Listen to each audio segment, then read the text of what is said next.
Hello दोस्तों। आइए आपके बीच एक और मोरल स्टोरी लेकर आए हैं। तो चलिए आपको एक और कहानी की तरफ ले चलते हैं। कहानी का नाम है लालची लकड़हारा। चलिए आपको हम कहानी की तरफ ले चलते हैं। सोहनपुर गांव में रामलाल नाम का एक लकड़हारा रहता था।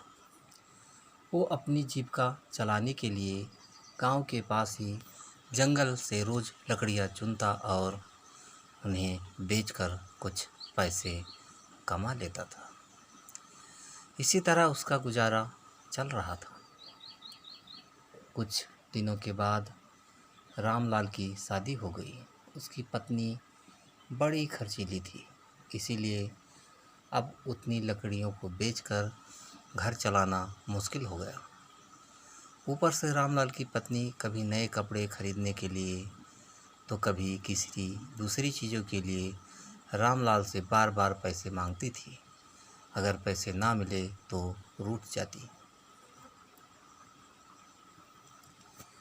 रामलाल अपनी पत्नी से बहुत प्यार करता था, इसलिए उसकी नाराज़गी वो बर्दाश्त नहीं कर पाता था। रामलाल ने ठान लिया कि वो अब ज़्यादा लकड़ियाँ इकट्ठा करके बेचेगा, ताकि उसकी पत्नी को रोज़ रोज़ पैसे की कमी ना हो।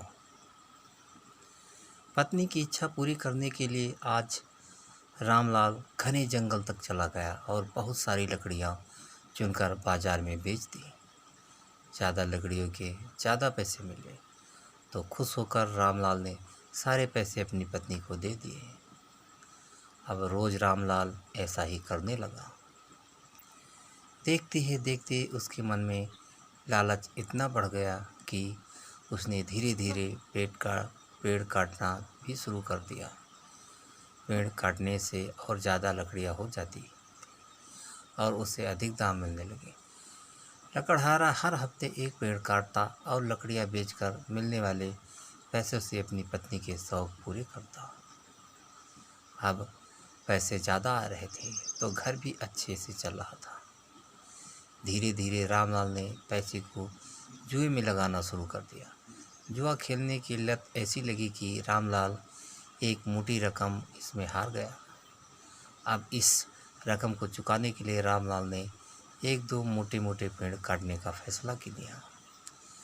जैसे ही रामलाल ने जंगल में जाकर अपनी कुल्हाड़ी को एक बड़े पेड़ पर चलाने की कोशिश की तो उस पर पेड़ की टहनी ने हमला कर दिया। रामलाल चौंक गया। फिर उसे पेड़ की एक टहनी ने लपेट लिया। रामलाल कुछ समझ नहीं पाया कि यह सब क्या हो रहा है।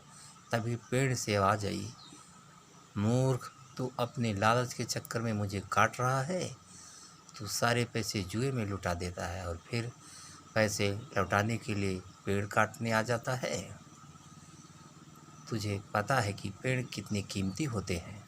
हमारे अंदर भी जान बसती है और तुम इंसानों को जीने के लिए हवा, धूप, छांव और भूख को शांत करने के लिए फल देते हैं, लेकिन तू अपने स्वार्थ के लिए हमें ही काट रहा है। पेड़ ने कहा, आज तू रुक जा, यही कुल्हाड़ी मैं अब तेरे ऊपर चलाऊंगी। पेड़ की टहनी कुल्हाड़ी से रामलाल पर वार करने ही वाली थी कि वह गिड़गिड़ाने लगा। उसने माफ़ी मांगते हुए कहा, मुझसे गलती हुई है, लेकिन मुझे सुधरने का एक मौका दो। अगर आप मुझे मार दोगे तो मेरी पत्नी का क्या होगा? वो अकेले पड़ जाएगी। आज से मैं किसी पेड़ को नहीं काटूंगा या प्रण लेता हूँ। यह सब सुनकर पेड़ को रामलाल के ऊपर दया आ गई। उसने रामलाल को छोड़ दिया। छूटते ही रामलाल भागकर अपने घर आया और पैसों के लालच में ना आने का संकल्प ले लिया। तो दोस्तों, लालच में आकर पर्यावरण के साथ खिलवाड़ नहीं करना चाहिए। हमें ऑक्सीजन पेड़ से ही मिलती है। इन्हें काट कर हम खुद को अपने जीवन में संकट को ला रहे हैं। इसीलिए दोस्तों, हमें पेड़ नहीं काटना चाहिए।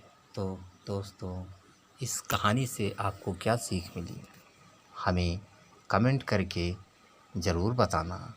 और दोस्तों, अगर अभी तक आपने हमारे चैनल को सब्सक्राइब नहीं किया है तो जल्दी से आप हमारे चैनल को सब्सक्राइब कर लीजिए, जिससे इसी तरह अच्छी अच्छी कहानियाँ आप लोगों के बीच पहुँचाता रहूँ। तो दोस्तों, अगली कहानी में फिर मिलेंगे, तब तक के लिए नमस्कार।